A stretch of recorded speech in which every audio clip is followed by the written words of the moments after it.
Hello friends, आप सभी का हमारे यूट्यूब चैनल राउंड ट्रिक 2.0 में स्वागत है। आज मैं आपके लिए बहुत ही इंपॉर्टेंट क्वेश्चन लेकर के आया हूं, तो आपको ये वीडियो पूरा देखना है और पूरा देखने के बाद आपको ये कमेंट करके बताना है कि ये वीडियो आपको कैसा लगा। और आपको ऐसे ही और भी क्वेश्चन चाहिए तो आप ये कमेंट में बता सकते हैं। तो चलिए स्टार्ट करते हैं। पहला क्वेश्चन है, अगर कोई धन 8 वर्ष में 3 गुना हो जाता है तो कितने समय में यह अपने से 243 गुना हो जाएगा। ठीक है, देखो आपको समय कितना दिया गया है, आपको देखिए समय कितना दिया गया है, समय दिया गया है 8 वर्ष का। ठीक है, और गुना कितना दिया गया है, गुना दिया गया है 8 वर्ष में 3 गुना। 8 वर्ष में देखो कितना हो रहा है, 3 गुना हो रहा है। तो ये कितने समय में 243 गुना हो जाएगा, उसने ये बोला है कितने समय में 243 गुना हो जाएगा। तो इसको करने का तरीका यह है कि आप समय का करिए पहाड़ा, समय का करिए पहाड़ा, ठीक है, और गुना की करिए घात, और जब तक करिए जब तक आंसर ना आ जाए। जैसे 8 बरस में 3 गुना हो रहा है तो 3 की घात 1 करेंगे तो 3 की घात 1 का मान 3 ही रहेगा। घात 1 से स्टार्ट करना है। अब 8 का पहाड़ा आगे बढ़ाइए, 8 का पहाड़ा आगे बढ़ाऊंगा 16, 8 दूने का 16 हो जाएगा। घात को आगे बढ़ाऊंगा, 3 की घात 2 करूंगा तो 3 की घात 2 का मान 9 हो जाएगा। अभी 243 गुना जब तक ना आ जाए तब तक आपको करना है। अब पहाड़े को और आगे बढ़ाइए, 8 का पहाड़ा आगे बढ़ाऊंगा 40 24 हो जाएगा। घात को आगे बढ़ाऊंगा, 3 की घात 3 का मान 27 हो जाएगा। चलिए पहाड़े को और आगे बढ़ाइए, 8 चौक 32, घात को और आगे बढ़ाइए, 3 की घात 4 हो जाएगा, 3 की घात 4 का मान 81। ठीक है, अभी पहाड़े को और आगे बढ़ाइए 40 हो जाएगा। घात को आगे बढ़ाइए, 3 की घात 5 का मान, अब 3 की घात 5 हो गई, 3 की घात 5 का मान होता है 243। 243 होता है 3 की घात 5 का मान 243। हमसे बोला था यह कितने समय में 243 गुना हो जाएगी। समय कितना लगा, 40 बरस का। 243 हुई है 40 बरस में, तो कितने समय में 243 हो जाएगी, 40 बरस में। यानी कि 3 की घात 5 का मान, 3 की घात 5 का मान 243 होता है। याद रखना इस बात को। क्लियर है ना। इस तरीके के प्रश्न को आप आसानी से बना लोगे। एक तरफ समय का पहाड़ा करते हुए जाना है, दूसरी तरफ गुना की घात करते हुए जानी है। ठीक है, चलिए अब देखते हैं अगला प्रश्न। अगला प्रश्न है, चक्रवृद्धि ब्याज पर रखा गया धन 15 वर्षों में स्वयं का 27 गुना हो जाता है, 25 वर्ष में यह कितना गुना बन जाएगा। देखिए ये क्वेश्चन आप दो तरीके से कर सकते हैं। एक पहला तरीका तो वो जो मैंने पिछले क्वेश्चन में बताया, दूसरा तरीका फॉर्मूले से। अब देखिए मैं आपको थोड़ा समझा देता हूं। एक तरफ आपको समय लिखना है, दोनों तरीके से करके बताऊंगा। दूसरी तरफ आपको गुना लिखना है।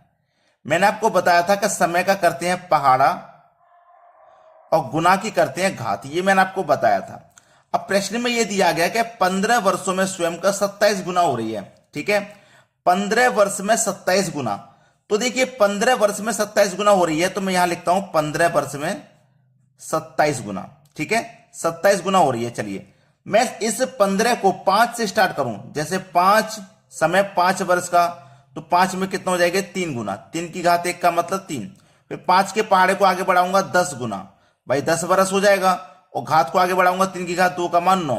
अब 15 बरस हो गई, घात को आगे बढ़ाऊंगा, 3 की घात 3 का मान 27 हो जाएगा। हुआ कि नहीं हुआ 27। 15 वर्ष में स्वयं का 27 गुना हो गया ना, 15 वर्ष में 27 गुना हो गया। अब 15 वर्ष के बाद में आ जाओ आगे, 20 बरस हो जाएगा। 3 की घात 4 का मान, 3 की घात 4 का मान 81। अब 25 बरस पे आ जाओ, क्योंकि उसने 25 बरस में पूछा ना कितना गुना बन जाएगी, तो 3 की घात 5 का मान वही 243 बन जाएगी, पहले की तरह 243। तो ये तरीका आपको नहीं पता था, क्योंकि आप क्या करते, 15 वर्ष में सीधा 27 गुना करते। अब 15 वर्ष में 27 गुना करोगे, फिर 25 बरस में पूछा है, तो 15 के टेबल में 25 बरस तो आता है नहीं, तो आप इसे पहाड़े वाले तरीके से नहीं कर पाते। आपने क्या काम किया, इस 15 के पहाड़े को आपने 5 से स्टार्ट किया। ये 15 जो है 5 के पहाड़े में आता है, 25 भी 5 के पहाड़े में आता है, इसलिए आपने 5 से स्टार्ट किया। ठीक है, तो आपने 5 से जब स्टार्ट किया तो गुना की घात पहले 3 ली, 3 की घात 1 का मान 3, फिर 3 की घात 2 का मान 5 की घात 3 का मान 27। तो 5 वर्षों 15 वर्षों में 27 गुना हो रहा था, 15 वर्षों में 27 गुना देखकर निकल के आ गया। अब इसका जो दूसरा तरीका है फॉर्मूले वाला, वो देख लीजिए।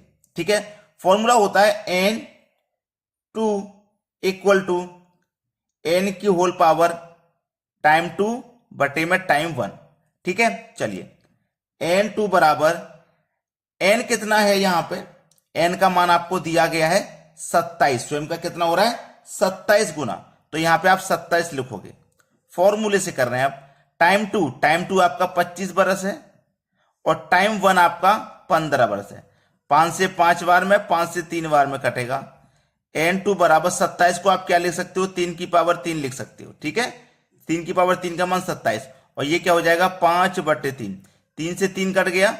एन टू बराबर 3 की पावर 5 का मान 243 ही तो होता है। तो आप ये फॉर्मूले से भी कर लिया, और जो तरीका आपको बेस्ट लगे, ये फॉर्मूले वाला या ये हमारा ट्रिकी मेथड, आप दोनों में से कोई भी तरीका इस्तेमाल कर सकते हो जो आपको बेस्ट लगे। चलिए अब देखेंगे अगला प्रश्न। अगला प्रश्न है 2019 में 1 रुपए का मिश्र धन 625 हो जाता है, तब 1939 में चक्रवृद्धि ब्याज पर दिया गया था। कब दिया गया था भाई, 1939 में दिया गया था, और 2019 में इसका मिश्र धन 625 हो गया। 1939 से 2019 तक कितना समय लगा, 80 बरस का समय लगा, यानी कि 80 बरस में ये मिश्र धन 625 हो गया। ठीक है, दिया गया था। 1999 में इसकी कीमत क्या थी, 1999 में पूछ रहा है। देखो 2019 तक 80 बरस हो गए, अब 1999 का वो पूछ रहा है, यानी कि 2019 से 1999 पीछे कितना आ जाएंगे, 20 बरस पीछे आ जाएंगे, तो हमें कितना समय लगेगा फिर 60 बरस का। भाई 1939 से 2019 तक जा रहे हैं तो 80 बरस लग रहे हैं, और 1999 तक जाएंगे तो 60 बरस ही लगेंगे। तो 60 बरस में इसका मिश्र धन क्या हो जाएगा, ये पूछ रहा है।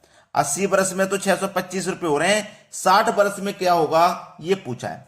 तो फॉर्मूले से कर लीजिए, जो फॉर्मूला मैंने आपको बताया है, एन टू बराबर एन टाइम 2 टाइम 1। ठीक है, इसी से कर लो। एन टू बराबर एन टाइम 2 क्या है भाई, दूसरा वाला टाइम आपका क्या है, दूसरा वाला टाइम 60 बरस का है, और पहले वाला टाइम था 80 बरस का। सही है, 20 से 3 बार में, 20 से आपका ये 4 बार में कटेगा। एन टू बराबर, अब देखो ये वाली वैल्यू कितनी है 625। अब 625 को आप क्या लिख सकते हो, 5 की पावर 4 का मान 625 होता है, और ये क्या हो गया 3/4, 4 से 4 कट जाएगा। एन टू बराबर 5 की पावर 3, 5 की पावर 3 का मान कितना होता है 125। बस सवाल हो गया खत्म, 125 हो जाएगा प्रश्न का बिल्कुल सही जवाब। क्लियर है सभी को, आसानी से कर लोगे। ये चक्रवृद्धि ब्याज का जो फॉर्मूला होता है ज्यादा मुश्किल थोड़ी ना होता है। आप घबराते हो कि चक्रवृद्धि ब्याज बहुत कठिन है, बहुत हार्ड है, आसानी से हो जाते हैं प्रश्न। चलिए अब देखते हैं अगला सवाल। अगला सवाल है, यदि एक निश्चित राशि 7.5 वर्ष में 6400 रुपए तथा 15 वर्ष में 8000 रुपए हो जाती है तो मूलधन ज्ञात करो। बहुत ही अच्छा सवाल मैं आपको लिए लेकर के आया हूं। 7.5 वर्ष में 6400 रुपए और 15 वर्ष में 8000 रुपए हो जाती है तो मूलधन ज्ञात करो। इसका निकालने का सबसे आसान तरीका मैं आपको बता रहा हूं, बेहतरीन तरीका मूलधन यानी कि प्रिंसिपल निकालने का सबसे आसान तरीका है कि अमाउंट 1 का स्क्वायर बटे में अमाउंट 2 का स्क्वायर कर देना है आपको, और आपका मूलधन निकल के आ जाएगा। ठीक है, बेस्ट तरीका ये। तो देखिए अमाउंट 1 क्या है, 6400 रुपये अमाउंट 1 है आपका। ठीक है, 6400 रुपये। अब इसका स्क्वायर करना है, स्क्वायर का मतलब है इसी को आप 2 बार लिख सकते हो गुना में, यही तो मतलब होता है स्क्वायर का, गुना 2 बार। बटे में आ जाइए अमाउंट 2 का स्क्वायर, अमाउंट 2 कितना भैया आपका 8000 है। ठीक है, अमाउंट 2 का स्क्वायर नहीं करना, सॉरी मुझसे यहां से गलती होगी, अमाउंट 2 लिखना है, केवल अमाउंट 1 का स्क्वायर अमाउंट 2 बटे में लिखना है। तो 8000 से यहां पे डिवाइड कर देंगे। अमाउंट 2 का स्क्वायर नहीं करना, अमाउंट 1 का स्क्वायर करना, अमाउंट 2 यहां पे लिखना है। ठीक है, अब चलिए कटा लो, 2 जीरो से ये 2 जीरो में यहां कटा दूंगा, और 1 जीरो से 1 जीरो कटा दूंगा। 8 अट्ठे 64 कट गया। अब 8 का मल्टीप्लाई कर दूंगा तो ये 0, 8 चौक 32 का 2 कैरी का 3, 8 सिंह 48, 3 51, 5120। देखिए किस ऑप्शन में है, बी ऑप्शन में। ये बी ऑप्शन हो जाएगा प्रश्न का बिल्कुल सही जवाब। तो इस तरीके का प्रश्न कभी भी आ जाए तो प्रिंसिपल निकालने के लिए अमाउंट का स्क्वायर, अमाउंट जो पहले अमाउंट का स्क्वायर और जो दूसरा वाला अमाउंट है उससे आपको डिवाइड कर देना। अमाउंट 1 का स्क्वायर और अमाउंट 2 से उसमें डिवाइड कर देना है। ठीक है, ये आप नोट कर लीजिए। अगर आपने लाइक नहीं किया वीडियो को तो लाइक कीजिए, और शेयर नहीं किया तो शेयर कर दीजिए। ठीक है दोस्तों, धन्यवाद।